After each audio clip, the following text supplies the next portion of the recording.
Bom dia a todos, meu nome é Fernando Seiji Mimura, eu sou estudante do Profis e hoje eu vou apresentar o trabalho Análise Compreensiva do adenoma pleomórfico e do carcinoma exadenoma pleomórfico da glândula salivar, um estudo retrospectivo da incidência, fatores de risco, características clínicas e de prognóstico. Bom, para começar eu vou explicar um pouco do adenoma pleomórfico, que é um tumor benigno, presente entre 45 a 75% de todas as glândulas salivares, tumores de glândulas salivares, e acometem principalmente pacientes do sexo feminino, entre a quarta e a sexta década de vida. Sua etiologia ainda não é muito bem compreendida, mas acredita-se que alguns rearranjos cromossômicos, mais especificamente no cromossomos 22 e 23, possam estar relacionados com o desenvolvimento desse tumor. As regiões mais afetadas pelo adenoma pleomórfico são as glândulas salivares maiores, em especial a glândula da parótida, seguida da glândula submandibular, mas também ocorrem em glândulas salivares menores, com menor frequência, principalmente na região do palato mole e do palato duro.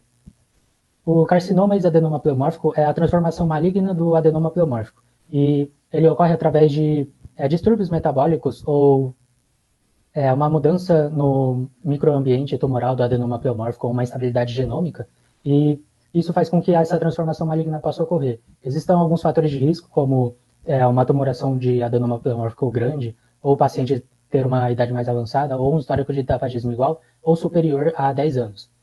Algumas diferenças que podem ser apontadas entre ambos os tumores é que os tumores de CXAP, carcinoma exadenoma pleomórfico, geralmente possuem um crescimento mais súbito, acompanhado de dor, paralisia facial ou até mesmo linfadenopatia.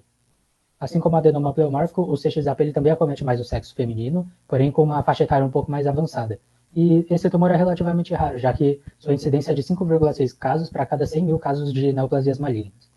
Bom, o estudo ele envolveu a análise de 275 prontuários de pacientes e teve um cunho quali-quantitativo, descritivo observacional e transversal retrospectivo. O objetivo desse estudo foi montar um banco de dados com as características clínicas, de fatores de risco, de incidência e de prognóstico desses pacientes e traçar um perfil desses pacientes através dessas características e comparar esse perfil com o perfil descrito na literatura mundial. E lembrando que por conta da pandemia, o estudante ele ficou restrito aos prontuários online, que se limitavam aos casos de adenoma pleomórfico. Então, os casos de CXAP eles não puderam ser estudados e analisados.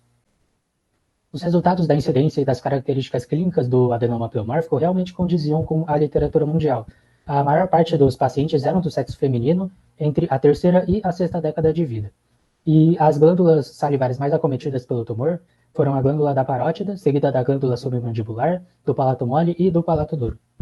Em relação aos fatores de risco, tanto o histórico de tabagismo quanto o histórico de etilismo e doenças pré-existentes não foram considerados fatores de risco para o desenvolvimento dessas doenças, até porque a maioria dos pacientes não tinham essas características. Em relação à transformação maligna do AP para o CXAP, o histórico de tabagismo, tumores maiores do que 4 centímetros, e até mesmo os pacientes com idade avançada faziam parte de uma pequena parcela da nossa amostra. Então, essa pequena parcela que possuía o maior risco de desenvolver a doença do CXAP. Os resultados do prognóstico do adenoma pleomórfico são positivos, já que nenhum paciente com esse tumor foi a óbito, e apenas 10% dos pacientes tiveram a recidiva desse tumor. Mesmo tendo recidiva, nenhum paciente foi a óbito também, e as cirurgias, no geral, elas geralmente ocorriam sem nenhuma complicação, e as suas margens cirúrgicas geralmente eram livres. Uma limitação do trabalho foi que a maioria dos prontuários dos pacientes não se encontrava atualizados na plataforma online, então demandaria também da minha presença no hospital para averiguar a situação atual do paciente. Mas o que a nossa amostra indica é que a maioria dos pacientes vão se encontrar vivos sem a doença. Bom, para concluir a apresentação do trabalho, pode-se inferir que o perfil descrito na nossa amostra condizia com o perfil descrito na literatura mundial.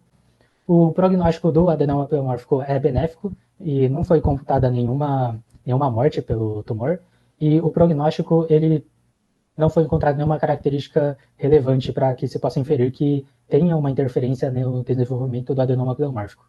Em relação às perspectivas futuras, acredita-se que o banco de dados criado pelo pesquisador ajude pesquisas futuras com justamente a coleta de dados feita. Então, pesquisadores no ramo que quiserem pesquisar mais um pouco sobre o perfil dos pacientes dessa amostra vão ter acesso a isso. Ademais, espera-se que novas pesquisas sejam feitas, principalmente em relação ao CXAP, já que o pesquisador não teve acesso aos prontuários. Bom, essa foi a apresentação e obrigado pela atenção e tenham um bom dia.